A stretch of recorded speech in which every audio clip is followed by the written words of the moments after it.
Makikipaglibing kami mga guys dito sa kapitbahay namin na pinsan ng asawa ko. So, sinusundan namin itong punelarya, kaya lang napakabagal. Lumakad sana kami pero medyo may kalayuan yung sementeryo kaya sumakay na lang kami dahil nga sobrang init pati. Tapos ang layo pa kaya hindi nakakaano lang ba. Makapagdating namin na doon sa sementeryo naglabasan na yung mga dila namin. Kaya sumakay na lang kami. Dinaanan na lang namin din. Sobrang bagal din yung punelarya. Pagdating namin dito sa may kanto, yung mga ibang magipaglibing, naghintayan na lang din sila dito. Tapos pagka malapit-lapit na yung punelarya dito, saka sila siguro sasabay. Kaya lang mauuna kami. So, diba mga guys, medyo marami-rami na rin sila. So, tignan nyo yung dadaanan namin mga guys. So, napakainit, diba? Tapos, puro pabukiran din ay yung dadaanan namin. Pagdating namin dito sa sementeryo, marami nang dumating. Kanina pa siguro medyo maaga silang pumunta dito kaya medyo marami-rami na sila. O, tingnan nyo. Madaming nakaabang dito sa may hinihintay yung punelarya. Maraming pinagbago yung sementeryo nila dito ay mayroon pa doon sa kabila ay parang Chinese na yata na living doon. Maganda. Mukhang parating na rin yung punelarya. Andyan na sila parating na sila. Tapos sinundan na lang namin dun sa kabila. Pinanood na lang namin dito sa medyo malayo-layo ng konti yung, di ba, pagdating ng punelarya ilalagay muna dun sa may wet and shade. Tapos doon na muna nila sa kanan nila ilagay dun sa himlayan niya. Medyo tinitignan na lang namin yung hindi na kami lumapit pa dahil hagulgol yung mga pamilya niya kaya. Katapos ng libing, dumiretso na lang kami dun sa palengke kasi ubos na yung pagkain na naman ng aso namin. So bumili muna kami doon dahil wala silang pagkain. Bumili kami yung kinakain ng aso namin ay atay ng manok saka dog food.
sa wakas, nandito na nga kami sa palengke. Kaya, inuna namin talaga yung mga bumili ng pagkain ng mga aso. Talaga naman ang bilis ang maubos ang pagkain ng aso namin. So, dito kami bumibili, dito sa may bungad. Kaya pakita ko sa inyo guys ang palengke nila dito sa Cabanatuan, Isabela. Ngayon kilala kami dito sa pinubibilan namin dito sa mga manok dahil sila sa kanila talaga kami bumibili. Ito itong anak ko ang treasurer namin. Siya muna ang bumibili. Ayan. Ngayon hindi ko rin alam kung akala ko yung pagkain ng aso ang bibilin namin. So, tamang-tama. Bibili din kami ng ulam namin para sa tanghalian namin. Kaya ganito yung palengke nila dito. Marami din yung mga bilihin. Mura din. Parehas lang din. Sa Hong Kong, medyo parang mahal din dahil puro $10 ang lumalabas. Wala naman mabibili na 5. Meron naman siguro pero paramihan talaga $10. So magkano ang $10 naman sa peso ay mahigit naman 70. So ang mga bilihin lang dito, makabili ka ng 10 pesos, 20 pesos. Ang sagad lang ay 20 pesos. Diba? Mahirap lang dito sa Pilipinas talaga yung trabaho. Kaya masarap pang tumira dito, kapiling pa ang pamilya. Yung walang trabaho. Kaya wala kang ipon, wala. Mahirap din mag-ipon dahil kung naka-ipon ka naman araw-araw ka naman nakakabili. Kung wala talagang trabaho, kahit may ipon ka, kung wala ka naman trabaho, o business mo, mababang trabaho. Parehas lang din. May naipon ka nga kung araw-araw ka naman gumagastos, bumibili, may pagkain, hindi naman pwede na itago mo na lang hanggang sa pagtanda mo na mauuna ka pa matitigot bago mo makuha yung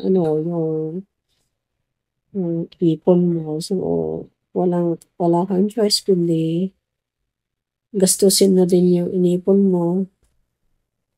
Kailangan talaga yung trabaho. Maganda dito sa Pilipinas. Kumpirado naman sa abroad talagang yung gaya ng sinasabi ko, trabaho lang ang kulang kasi dito.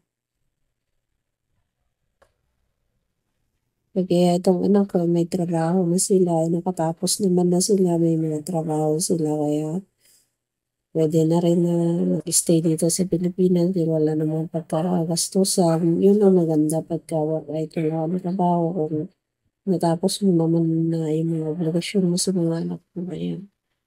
Masarap din tumira dito sa piling nila. Mag-negosyo na lang, konti lang. Yung mga angkop na yung mga ganyan. Mabilis maubos ang pera. Hindi pwede na itatago mo para sa pagtanda mo. Kaya hindi ka pa ibig kong sabihin, hindi pwedeng itatago mo na lang. Yung ipon mo na lang, hindi pwede rin.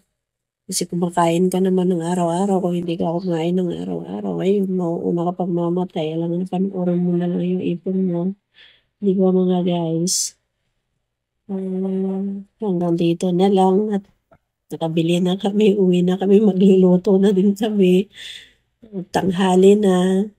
See you next mga guys.